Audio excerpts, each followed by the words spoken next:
Hi everybody, Lucas Gilkey here with Hometown Hero, and today we're going to talk about the DEA hotel PowerPoint presentation on May 4th at its supply chain conference. So on May 4th, there was a gentleman that works for the DEA named Terrence Booz, who's the chief of DEA's Drug and Chemical Evaluation Section, and he gave a presentation on emerging trends. I apologize, I'm going to read from my notes. Some of this is kind of quote heavy. Terrence Booz stated that converting CBD to Delta-8 THC is, quote, not allowed, and that, quote, synthetic tetrahydrocannabinols were not exempt, end quote, from the Controlled Substances Act. Another quote, that act of taking that substance in any synthetic step now brings it back under the CSA, end quote. So the DEA has taken a stance up until this point, or at least this single gentleman, but every interaction that we've had with the DEA up until this point has really been around hemp-derived cannabinoids being fully legal. We have a video on our YouTube channel from the Florida town hall meeting in regards to hemp, speaking with a DEA representative. His name was Sean Mitchell, and I'm going to quote him.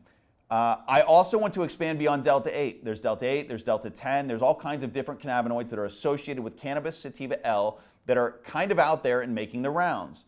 So what I want to say, and I'll be very, very deliberate and clear, at this time, I repeat again, at this time, per the Farm Bill, the only thing that is controlled substance is Delta-9 THC greater than 0.3% on a dry weight basis, end quote. That is very important because he's 100% correct. We agree with him. Next, the letter to the Alabama Board of Pharmacy clearly stating the DEA did not deem Delta-8 from compliant hemp to be a controlled substance. So why would this gentleman change positions or say something different to that? There's a variety of reasons. Typically when government organizations notice something that's emerging and sort of growing and getting bigger, they typically want to figure out a way to put it under their purview. Unfortunately, in this situation, the DEA has no authority over hemp whatsoever. The hemp is fully controlled through the Farm Bill and through USDA. Now, if something is not hemp, that is where it's part of the CSA, or the Controlled Substances Act. If it is hemp, the DEA has no authority over it. And we've spoken to over a dozen lawyers on this. We've spoken to a multitude of chemists. We have done everything we possibly can to vet this out. And as far as we can tell, legally, the DEA does not have any authority over hemp whatsoever. Now, there's also been no enforcement on this. There's been no actions. There's been no memos, no nothing. So this is simply a representative of the DEA at a conference with a PowerPoint presentation that stated this. Now, it's caused some sort of, people to be scared in our industry, and people, oh, the DEA is going to do this, going to do that. To be honest, I wouldn't lose any sleep over this. This is simply a representative, a person that works for the DEA that made some comments literally in a PowerPoint presentation, and we've got a lot of people that are sort of trying to make a big deal out of this. Now, what's the DEA going to do in the future? Odds are they're probably going to try and figure out how to make hemp more a part of what they do, but it's very clearly already been guided and being controlled by the U.S. Department of Agriculture with the Farm Bill. So unless something drastically changes with the Farm Bill or with Congress, this is a USDA issue and not a DEA issue. They can issue, even in the future, they can say things and they can put out a memo and they can do these different things, but there's not really anything for them to enforce. And we do believe if there was any attempt by them to enforce it, it would not be defensible in court in any way whatsoever. So what does this mean for my business? Nothing for now, but the DEA may take actions to confuse and sort of threaten our industry. It's obvious they're sort of getting unhappy with what's going on, but it is what it is. We didn't write the rules, the government did. There's been no new advisory put in place by the DEA. The USDA exemption for hemp derivatives, isomers, extracts, etc. is still in place, and the DEA does not have the authority to override the USDA's 2018 Farm Bill provisions that exempt hemp from the Controlled Substances Act. That's key. Hemp has nothing to do with the CSA, which is what the DEA is, this single person from the DEA, by the way.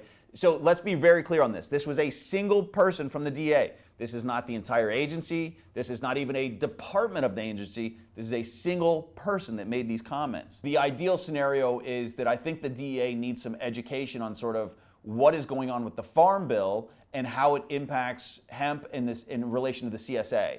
The DEA is obviously trying to overstep their bounds a little bit and say that hemp is part of the CSA when it clearly is not.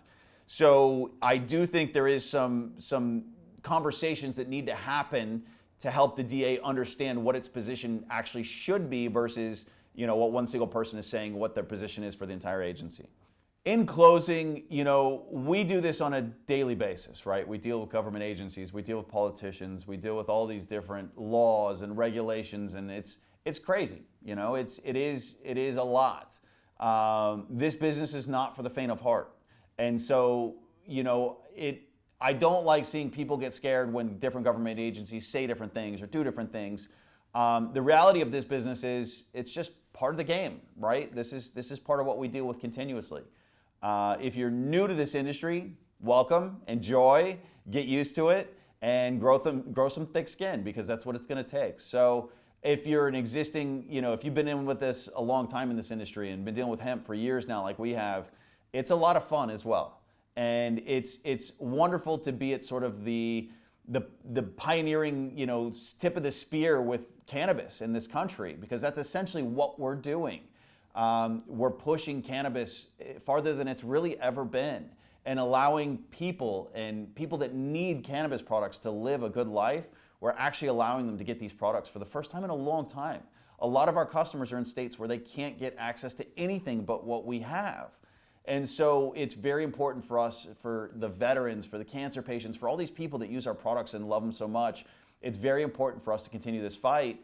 And when a government agency oversteps its bounds, it's also our job to have a conversation with them and understand why, and help them understand that, hey, you can't do this.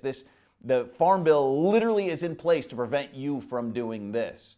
So those are conversations that we're going to have, and we've always got your back, and we're always in this for the long run and making sure that this is sustainable and that hemp has a future path forward. So thank you for joining us as always. Appreciate your time and being here, and happy hunting.